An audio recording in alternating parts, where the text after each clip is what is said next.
우리에게 주시는 하나님의 말씀입니다. 구약의 말씀은 시편 91편 1절에서 16절까지의 말씀입니다. 지존자의 은밀한 곳에 거주하며 전능자의 그늘 아래에 사는 자여,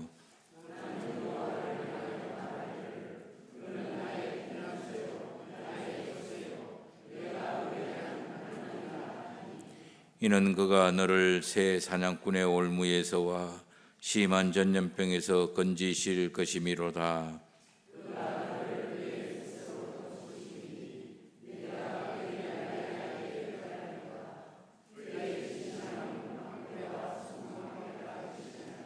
너는 밤에 찾아오는 공포와 낮에 날아드는 화살과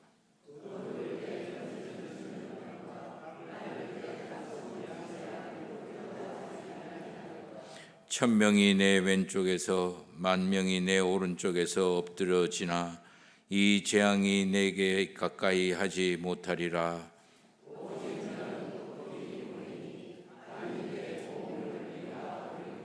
내가 말하기를 여호와는 나의 피난처시라 하고 지존자를 너의 거처로 삼았으므로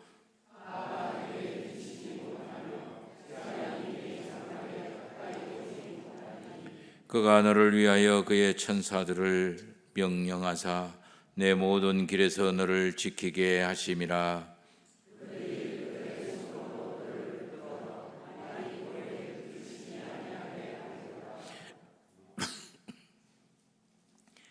내가 사자와 독사를 밟으며 젊은 사자와 뱀을 발로 누르리로다.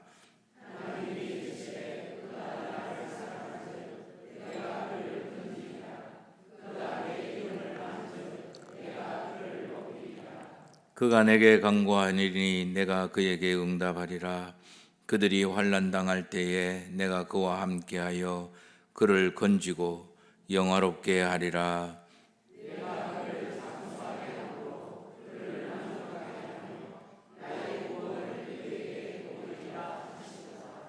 아멘. 신약의 말씀입니다. 마태복음 24장 36절에서 44절까지의 말씀입니다.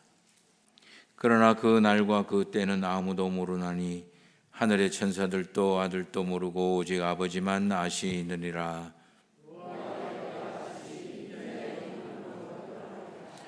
홍수전에 노아가 방주에 들어가던 날까지 사람들이 먹고 마시고 장가 들고 시집가고 있으면서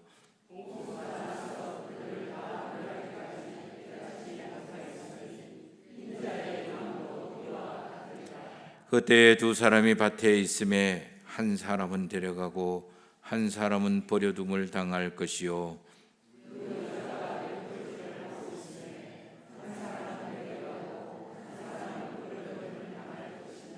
그러므로 깨어있으라. 어느 날에 너희 주가 임할는지 너희가 알지 못함이니라.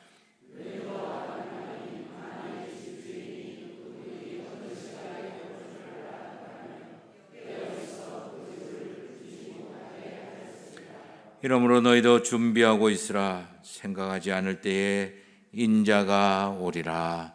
아멘. 하나님이 저와 여러분들을 위하여 만드신 복된 날입니다. 이 시간 하나님께서 우리에게 주시려고 예비하신 은총들을 예배를 드리는 모든 성도님들과 가정과 기업에 충만하게 임하시기를 예수 그리스도의 이름으로 축원합니다. 우리 지난주에 우리가 살아가는 세상을 이야기할 때 네 단어로 각자 도생의 세상이다라고 이야기를 했습니다. 왜 이렇게 각자 도생이 될 수밖에 없었을까?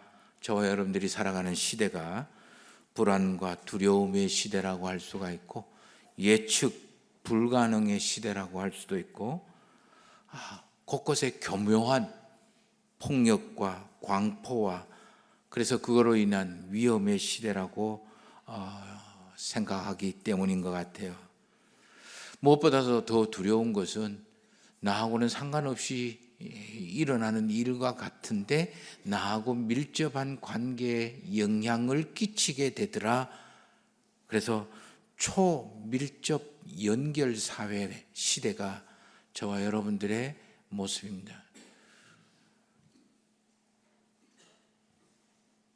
우크라이나의 전쟁 소식도 우리가 막 가슴 아프고 그리고 두렵고 불안한데 중동에서 전쟁을 또 시작하고 있고 더 크게 벌어질 것 같은 생각이 예측이 되니까 어쩔까 뭐 이런 생각도 듭니다.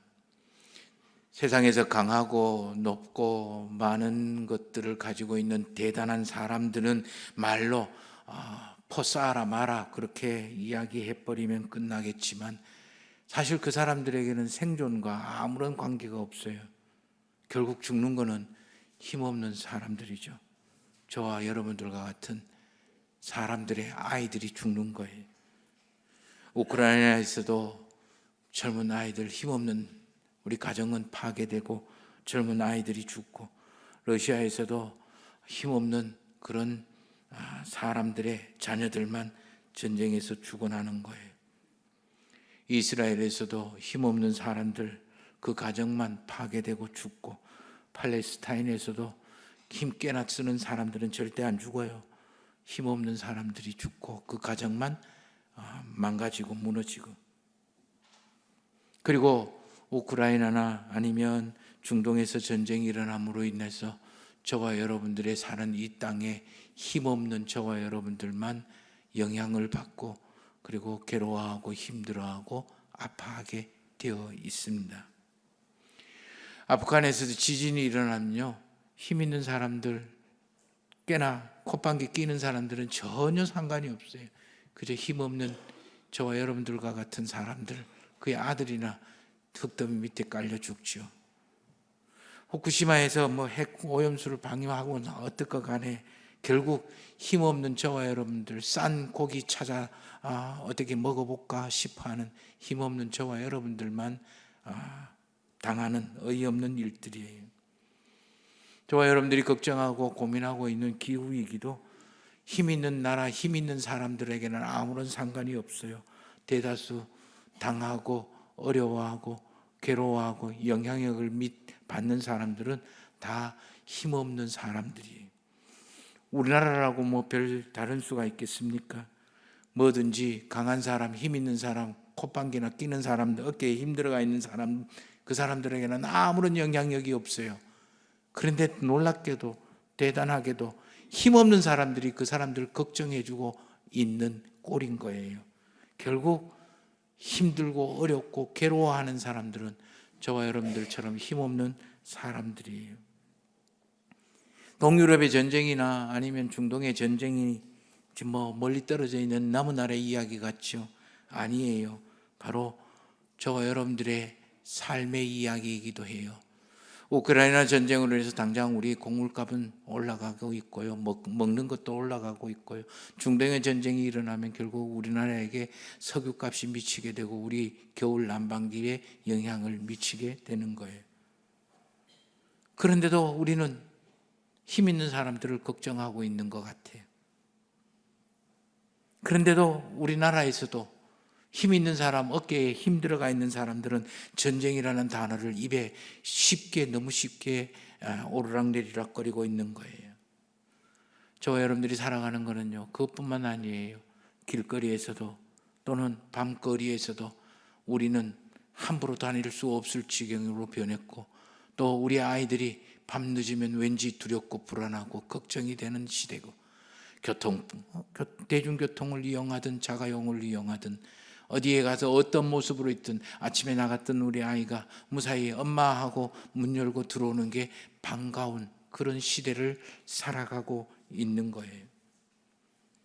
어떻게 살아야 할지, 또 무엇을 하면서 살아야지, 어떻게 하면 살아낼 수 있는 그런 시대가, 걱정해야 되는 시대가 지금 저와 여러분들이 살아가는 우리 시대의 모습인 거예요. 오죽했으면 농담 반 진담 반, 강한 힘 있는 사람이 강한 사람이 아니라 최후의 살아까지 살아남는 사람이 강한 사람이다라고 하는 그런 이야기까지 떠도는 그런 시대를 살아가고 있는 거예요. 어떻게 하면 저와 여러분들이 살아날 수 있을까요? 무슨 힘으로, 무슨 능력으로? 사회적으로는 아무것도 가지고 있고 배운 것도 없고, 그리고 대단한 권력을 가지고 있는 것도 아닌 저와 여러분들이 어떻게 하면 살아낼 수 있고 살아날 수 있을까요? 그게 바로 하나님의 사람으로 사는 방법인 거예요. 하나님의 가르쳐 주신 그 삶의 방법에 따라서 저와 여러분들은 살아낼 수 있고 살아갈 수가 있는 거예요. 몇 번 말씀을 드렸습니다. 아마 우리 성도님들은 다 기억하리라고 여겨집니다. 우리요, 신앙생활, 믿음생활, 액세서리가 아닙니다. 해도 되고 안 해도 되고, 그다음에 5번 주일 내가 해도 되고 안 해도 되는 액세서리가 아니라 살기 위해서, 살아남기 위해서, 살아내기 위해서 저와 여러분들은 하나님 믿어야 되는 거예요. 예수 그리스도를 믿어야 되는 거예요.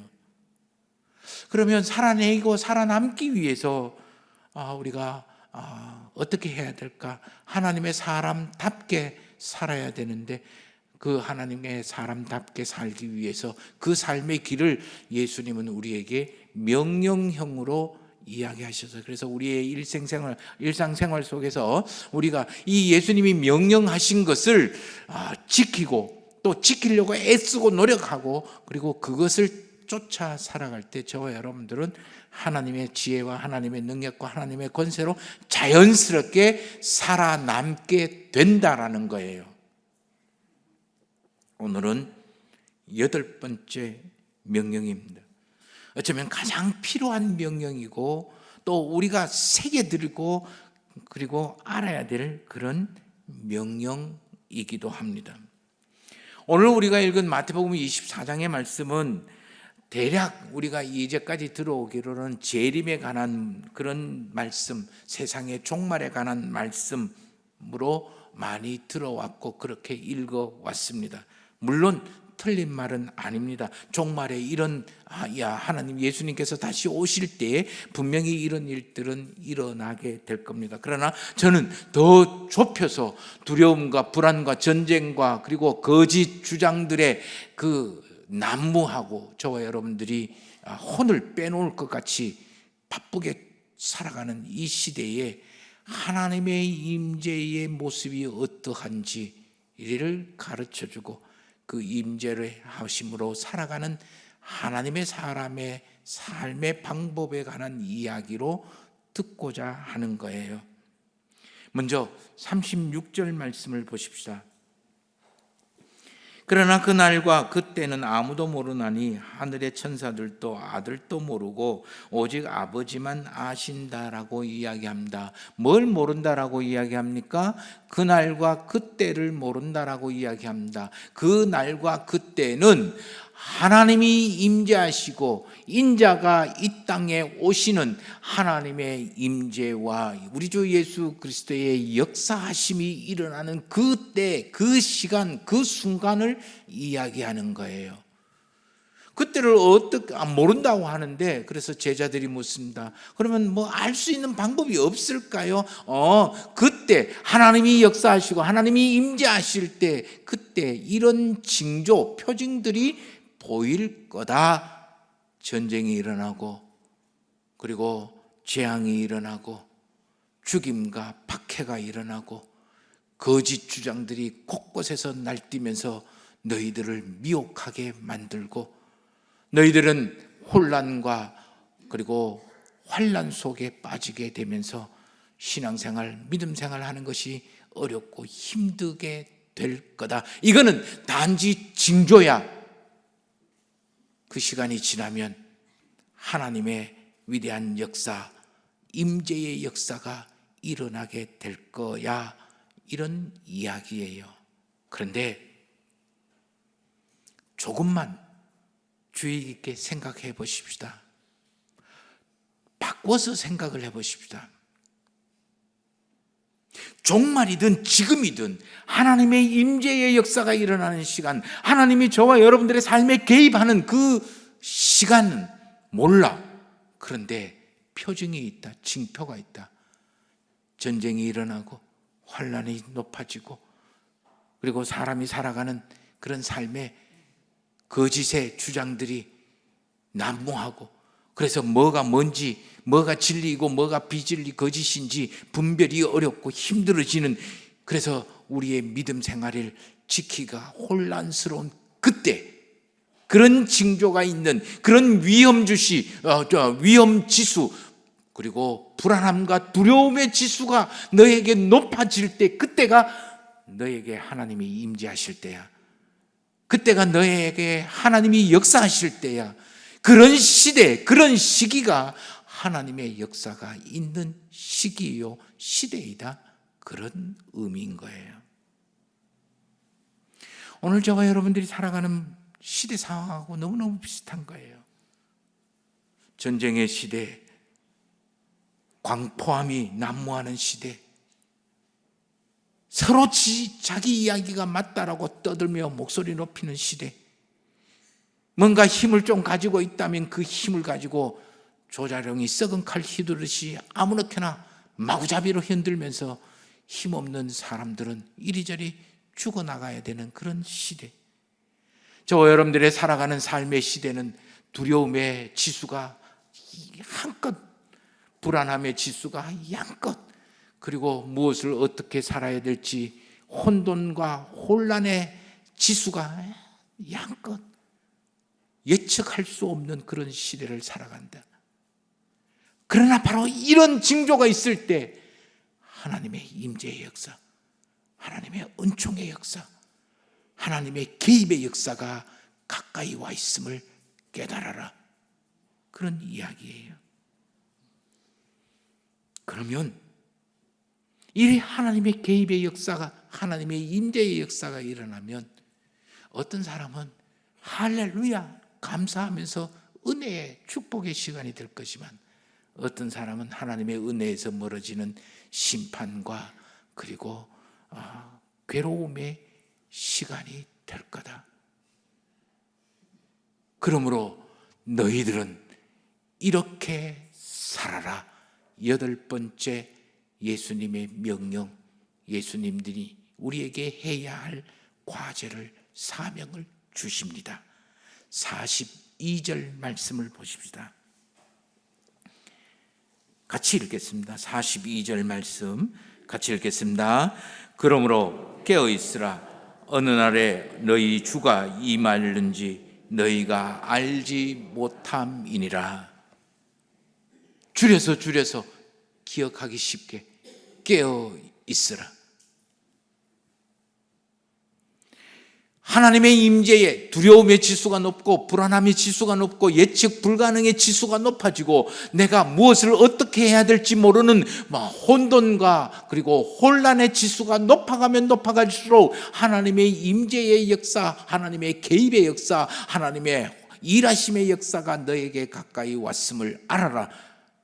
그런데 그 하나님의 임재의 역사가 있을 때 너에게 축복이 되고 은총이 되기 위해서는 깨어 있어야 된다. 깨어 있어야 된다라는 말은 의식한다라는 거예요. 알아차린다라는 거예요. 어떤 쉬운 성경은 깨어 있으라는 것을 정신 차리고 있어라 이렇게 번역을 하기도 합니다. 생각하고 좀 살아라. 집중하면서 살아라. 정신 차리고 주의하라.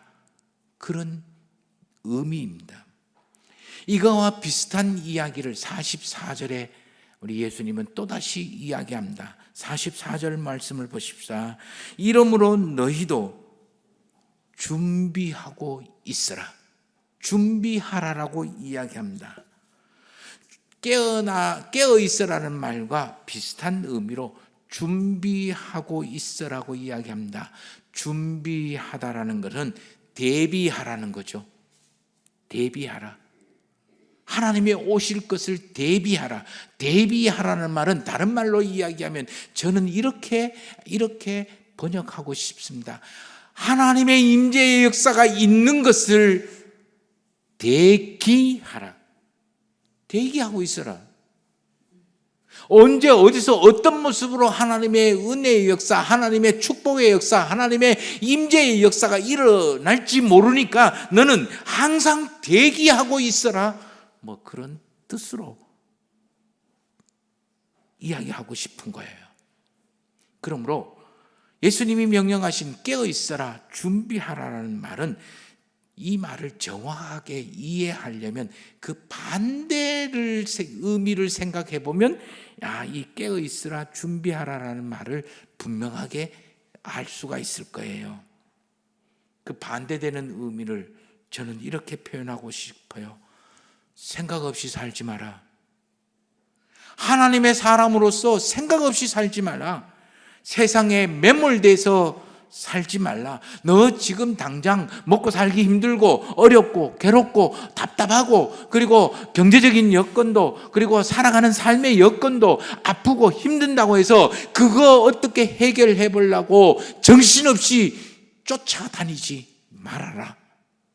그래서 하나님 상관없이 하나님 떠나서 하나님 무시하고 그렇게 살지 말라라는 거예요.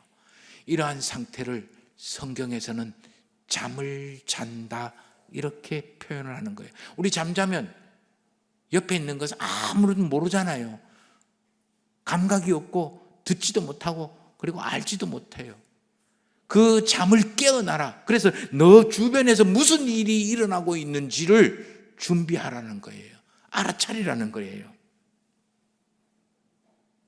하나님의 임재의 시간이 징표는 전쟁이고 자기 옳다는 주장이 난무해서 뭐가 뭔지 잘 모르는 거짓이 난무하고 재해로 인하여 우리의 삶의 불안의 지수가 높아지고 두려움의 지수가 높아지고 혼돈의 지수가 높아지고 혼란의 지수가 높아지면 높아질수록 그때가 바로 하나님이 너에게 임재하시고 하나님이 역사하시는 그 시간이야. 정신 차리고 대기하고 있어. 이런 이야기예요.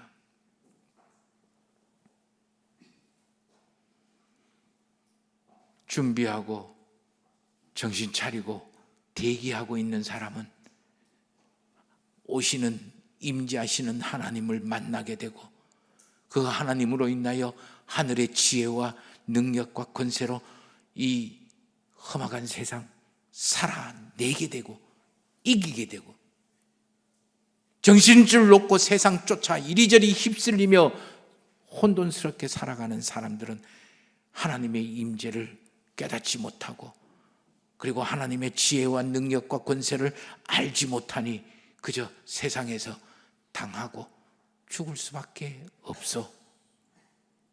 그 이야기예요. 그래서 오늘 말씀 이후에 25장 13절 말씀에도 기름을 준비한 5 처녀처럼 너는 깨어 준비하고 있어라. 26장 38절 말씀에도 달란트 비유를 하면서 26장 38절 말씀에 겟세마네 동산에서 우리 제자들과 함께 기도하며 그 엄청난 죽임의 시간이 가까울 때 하나님 앞에 앉아서 깨어 기도하라고 제자들에게 예수님은 당부하고 명령하시는 거예요. 왜 우리가 깨어 있어야 될까요? 왜 우리가 정신 차리고 하나님의 임재를 대기하면서 살아야 할까요? 44절 말씀을 보십시다. 이러므로 너희도 준비하고 있으라. 생각하지 않은 때에 인자가 오리라. 생각하지 못한 때에 하나님의 역사가 일어날 거야. 너가 감히 예측하지 못한, 너가 감히 계산하지 못한, 너가 경험치로 예측하지 못한 그 시간, 그 상황, 그 순간에 하나님이 너에게 임재하실 거야. 너가 깨어서 대기하지 않고 있으면 너는 그 하나님의 축복을 놓쳐버리는 거야. 그런 이야기예요. 가만 보니까 우리 연세 드신 우리 권사님들, 장로님들, 또 어르신들 인생 내 계산대로 안 됩니다. 내 예측대로 안 돼요. 우리 아이들도 내 예측, 내 계산도 안 되고요. 돈도 내 예측, 내 계산대로 되는 게 아닙니다. 내 예측, 내 계산대로, 내 계획대로 이루어진 사람, 거의 없어요. 그런데 문제는 내가 생각하지 못할 때 하나님이 임재하신다라는 거예요. 그러므로 하나님의 임재의 시간에 내가 깨어있고 정신 바짝 차리고 하나님의 임재를 기대하고 기도하고 기다리는 준비가 되어 있지 않으면, 대기 상태가 되지 않으면 우리는 그 하나님의 임재를 놓쳐버린, 그리고 잃어버린다는. 그래서 예수님은 마태복음 13장에서 씨 뿌리는 자의 비유를 이야기하시면서 마지막에 제자들에게 이렇게 이야기합니다. 이사야 6장의 말씀, 예언한 내용을 인용하시면서 백성들이 듣기는 들어도 깨닫지 못하고 보기는 보아도 알지 못하는 것은 그 백성들의 마음이 완악해졌기 때문이다. 그 백성의 마음이 완악해졌다라는 것은 지 멋대로 살아간다라는 거예요. 자기 멋대로 살아간다라는 것은 자기 생각대로 살아가는 거예요. 자기 생각대로 살아간다라는 것은 자기 계산대로, 자기 예측대로, 자기 원하는 것을 쫓아 살아간다라는 거예요. 달리 이야기하면 하나님이 내 옆에 계시고 하나님의 임재의 시간도 알지 못하고 알아차리지 못하고 세상에 매몰돼서 자기의 이득과 유익을 위해서 이리저리 쫓아다니는 그런 상태를 말하는 거예요.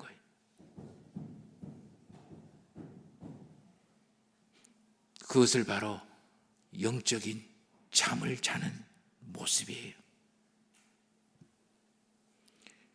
어쩌면 하나님은 우리에게 벌써 임재하셔서 말씀하셨는데 우리가 내 생활을 매몰되고 내 이익에 매몰되고 눈 멀고 귀 멀어 듣고도 듣지 않고 그리고 보고도 보지 못하고 그리고 마음에 심겨져서도 깨닫지 않고 내 멋대로 살아서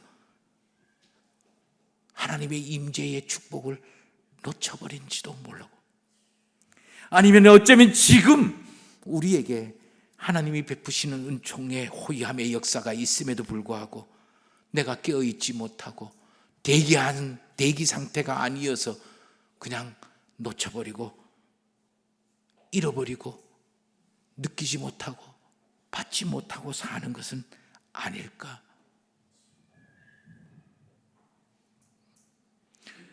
어떻게 하면 깨어있어 준비하는 것이 될까요? 어떻게 하면 내가 하나님의 은총의 대기 상태를 만들 수 있을까요? 45절 말씀을 보십시다. 충성되고 지혜 있는 종이 되어 주인에게 그 집 사람들을 맡아 때를 따라 양식을 나눠줄 자가 누구냐? 주인이 올 때에 그 종이 이렇게 하는 것을 보면 그 종이 복이 있을다. 주인이 올 때 주님의 임재가, 주님의 역사, 주님의 개입이 우리의 가정과 우리의 내 생활과 그리고 우리의 가정과 우리의 삶 속에 임할 때에 복이 되는 사람은 충성되고 지혜 있는 모습으로 살아가는 사람입니다. 충성되고 지혜 있는 종, 그런 삶을 살아가는 사람은 누구일까? 25장 1절 말씀에 보니까 기름을 준비하고 대기, 언제 와도 괜찮을 정도로 대기 상태에 있는 신부, 5 신부의 모습. 21절 말씀을 보면 작은 것에 충성하는, 크고 대단한 일이 아니라 작은 것에 충성하는 그런 사람들. 40절 말씀에 보면 형제 중에 지극히 보잘것없고 작은 자를 보호하고 돌봐줄 수 있는 사람들, 그렇게 이야기를 하는 거예요. 충성스럽고 지혜로운, 충성되고 지혜롭다라고 이야기할 때 이 충성은 어떤 것입니까? 자기 생각, 자기의 모든 것 다 바치고 재산 다 바치고 집 팔아서 우리가 하나님에 대해서, 교회에 대해서 뭐 하라는, 그게 충성이 아니에요. 한결같은 것, 일관되는 것,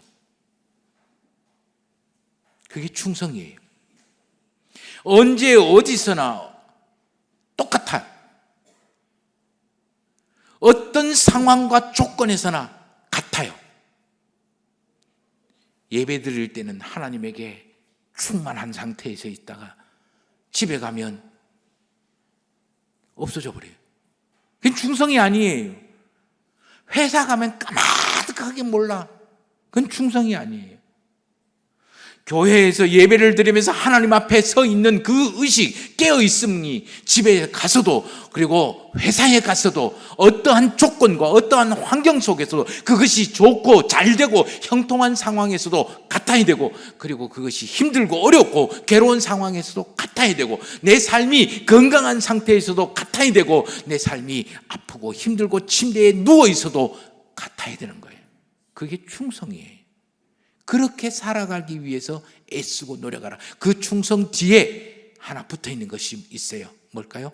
지혜로운 거. 지혜로운 거는 생각이 깊다라는 거예요. 똑똑하다라는 말이 아니에요. 생각이, 사려가 깊다. 뭐에 관해서? 하나님을 의식하고 하나님을 알아차리고 하나님의 역사를 계산하고 기대하고 기도하고 기다리는 것. 이게 지혜로운 거예요. 이것을 우리는 성찰과 기도라고 표현하고 싶은 거예요. 이렇게 살아가는 것이 하나님의 사람이 살아가는 법이고, 이것을 위해서 애쓰고 노력하고 그리고 힘들이고 공을 들이는 사람, 이 사람이 바로 하나님의 사람이 사는 법이다라는 거예요. 지난 시간에 믿음은 이론이 아니라 기술이라고 했어요. 방법이라고 했어요. 이 세상 살아가는 방법이에요. 돈 쓰는 방법이고, 돈 쓰는 기술이고, 직장에서 살아남는 기술이고 방법이고, 자녀를 가르치는 기술이요 방법이고, 내 이웃과 좋은 관계를 맺는 기술이고 방법이 믿음이다라는 거예요. 저와 여러분들은 험악하고 두렵고 불안한 시대를 살아갑니다. 예측할 수 없는 시대를 살아갑니다. 이러한 시대에 하나님의 사람으로 살아가는 것만이 저와 여러분들이 살아낼 수 있습니다. 이러한 시대에 정신 차리고 깨어 하나님의 은혜를 대기하려고 노력할 때에 저와 여러분들은 하나님의 사람으로 살아낼 수가 있는 거예요. 그래서 시편 91편에 우리가 믿는 하나님은 밤에 찾아오는 공포, 낮에 날아드는 화살, 어두울 때 퍼지는 전염병, 밝을 때 닥쳐오는 재앙이 덮쳐서 내 왼쪽에서는 1000명이 쓰러지고 내 오른쪽에서는 10,000명이 엎드려지나 이 재앙이 나에게는 미치지 못할 것이다. 왜? 하나님이 나를 건지시고 하나님이 나를 덮으시고 하나님이 나를 지키고 하나님이 나를 붙드시기 때문이다. 그러니 너는 정신 차리고 하나님을 사랑해라. 하나님의 이름을 알아라. 하나님께 간구해라. 언제 어디서 어떻게 임하시는 하나님의 은혜 베푸실지 기대하고 기도하고 기다리는 대기 상태를 만들어라. 그게 예수님이 저와 여러분들에게 8번째 명령하시는 지켜야 하는 일입니다. 깨어 있으라. 어제까지 잠자도 괜찮습니다. 이제 일어나시면 됩니다. 그래도 나는 하나님의 사람입니다. 다 같이 한번 따라해 보십시다. 그래도 나는 하나님의 사람이다. 이제부터 이런 하나님의 사람답게 살아가도록 애쓰고 노력하셔서 하나님의 임재의 역사를 경험해서 이 험난한 시대 이겨나가시는 우리 성도님들이 되시기를, 우리 성도님들의 가정과 기업이 되시기를 주의 이름으로 축원합니다.